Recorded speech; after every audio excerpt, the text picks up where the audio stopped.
Boa noite, irmãos. Mais uma oportunidade que temos de louvarmos ao nosso Deus, ainda que separados pelas ocasiões aí que estamos vivendo, mas ficamos felizes que maior do que aquilo que nos separa é aquilo que nos une, que é o amor ao nosso Deus. Vamos louvar ao nosso Deus, ao nosso único Deus nessa noite.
Boa noite, meus irmãos.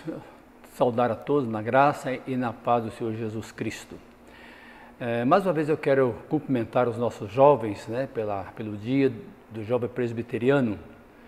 E a nossa oração é que realmente Deus possa abençoar ricamente a sua vida. E como eu disse hoje pela manhã, nosso desejo é que você seja uma bênção no ambiente onde Deus tem colocado você, que você possa fazer a diferença, possa ser jovem forte, jovem batalhador, que tem de fato, como diz a palavra de Deus lá através do apóstolo João na sua carta, 1 João 2, que você é forte e tem vencido o maligno. Temos vivido dias difíceis e reconhecemos que ser um jovem cristão autêntico nos nossos dias não é muito fácil, mas Deus tem dado graça e tem sustentado a vida de vocês. A nossa oração é que você permaneça firme, inabalável, na presença do Senhor, entendendo que também o seu trabalho no Senhor não é vão. Deus o abençoe e que você seja instrumento da graça dele no lar, no trabalho, na escola, onde Deus o colocar, que você possa ser sal e luz. Deus assim o abençoe. Eu quero compartilhar com os irmãos nesta noite, né, de domingo, dia 17 de maio, um texto que está na palavra de Deus em Romanos 5, dos versos 6 a 11. E diz assim a palavra do Senhor: porque Cristo, quando nós ainda éramos fracos, morreu a seu tempo pelos ímpios.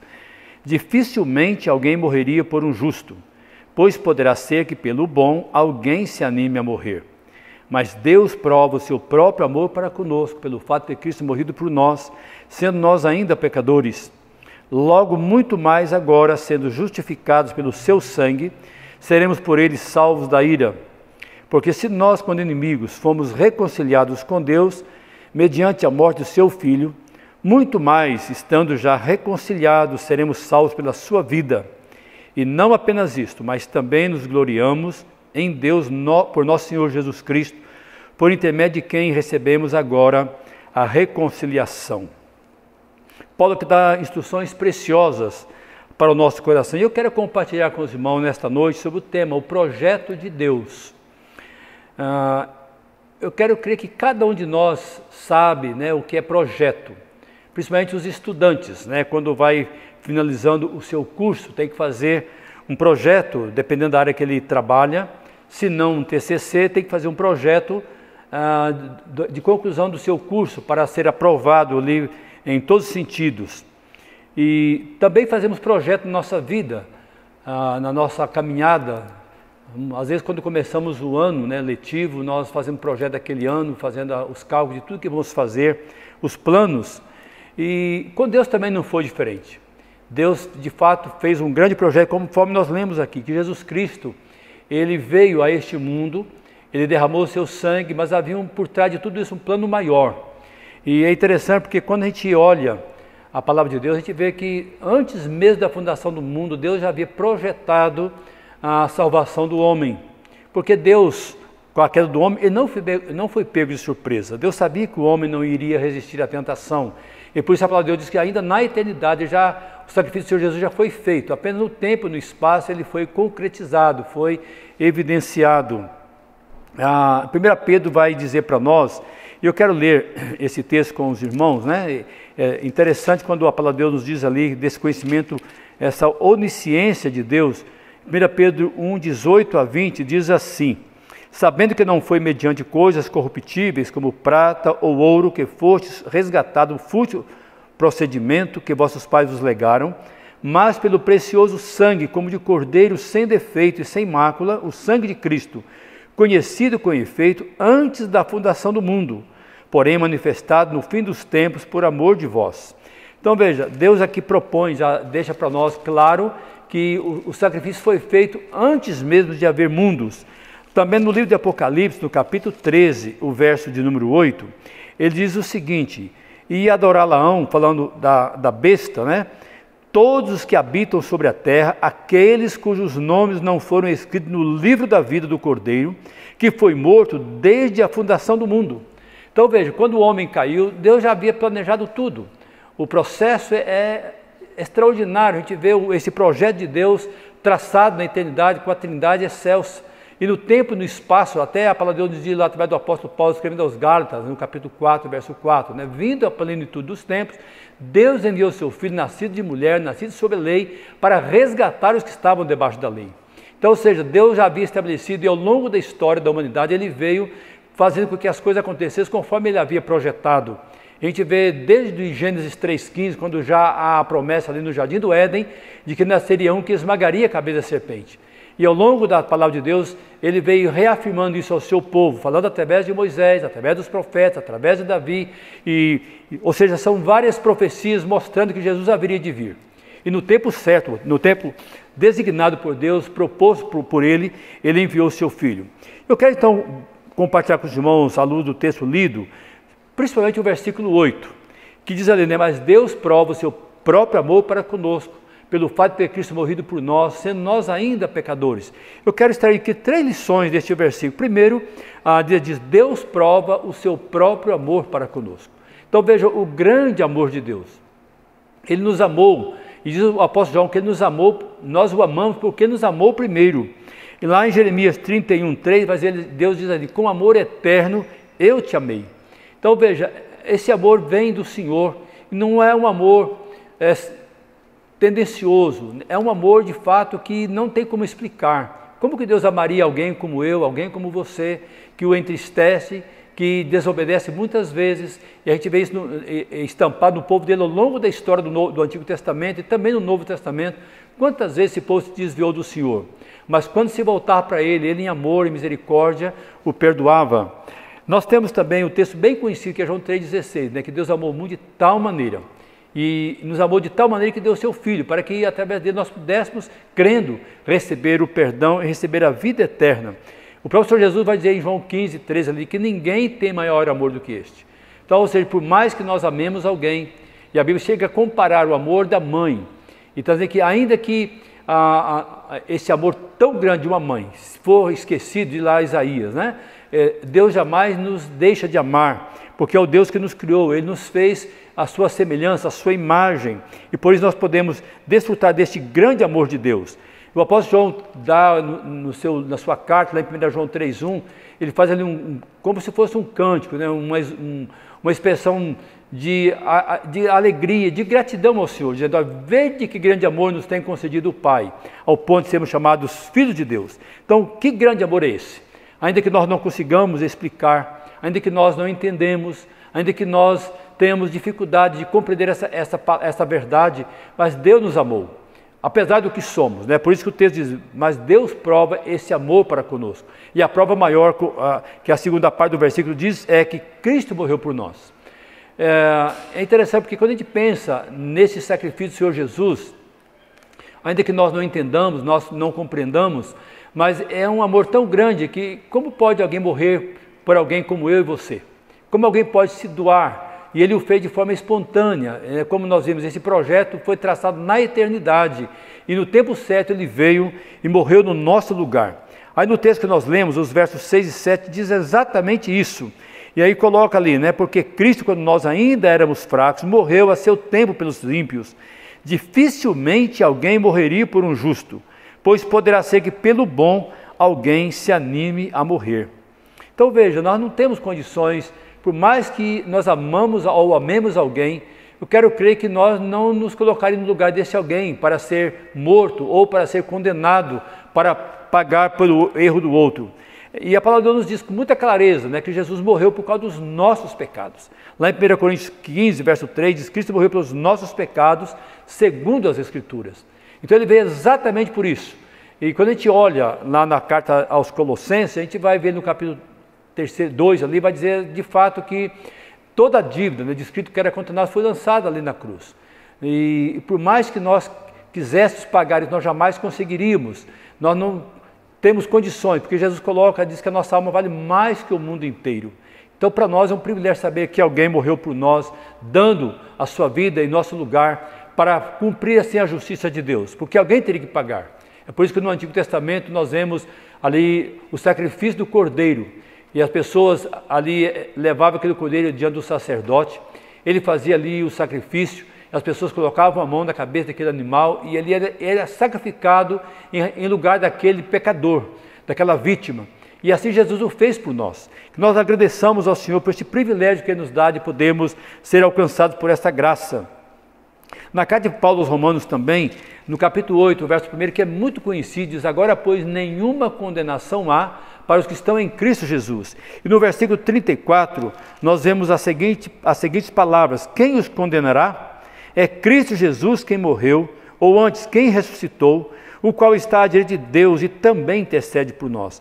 Então aqui o apóstolo Paulo está dizendo, primeiro, nenhuma condenação há. E aí ele faz a pergunta: quem os condenará? Quer dizer, uma vez que fomos salvos, nós somos muitas vezes colocados em xeque. O próprio inimigo às vezes coloca dúvida no nosso coração e quer nos desacreditar, tirar a nossa esperança, a nossa convicção. mas pela palavra de Deus nós temos tantas promessas do perdão de Deus e de que confessando nossos pecados, sabendo que Ele morreu por nós, nós somos perdoados e somos alcançados por essa graça regeneradora, essa graça salvadora.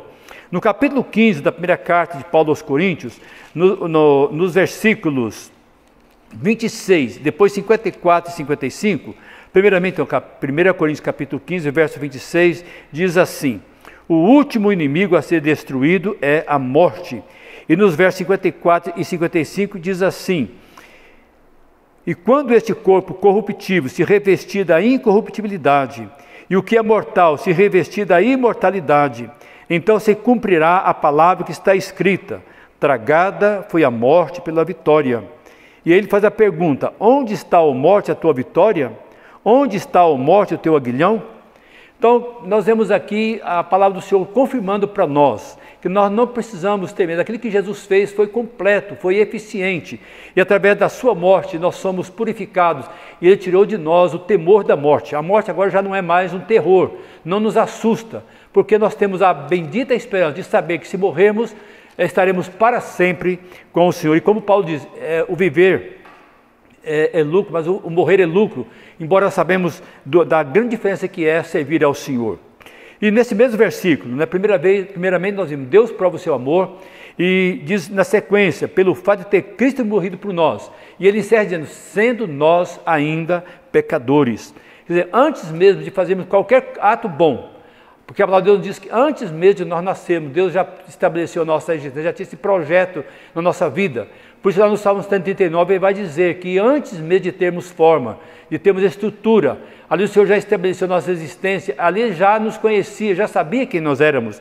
E Ele, por graça, bondade e misericórdia, antes mesmo de praticar qualquer ato, Ele já nos salvou, Ele já nos elegeu para fazermos parte do seu povo. Assim como a gente vê no caso de Esaú e Jacó. A palavra de Deus que nem nascidos eram, mas o Senhor já disse que o mais velho seria servo do mais novo. E por quê? Porque Ele é o Deus que escolhe, é o Deus que faz a diferença nas nossas vidas. Na carta de Paulo aos Romanos, no capítulo 3, os versos 10 a 12, nós temos esse registro aqui dizendo o seguinte, Romanos 3, 10 a 12, que diz assim: como está escrito, não há justo nenhum sequer, não há quem entenda, não há quem busque a Deus. Todos se extraviaram, a uma se fizeram inúteis. Não há quem faça o bem, não há nenhum sequer.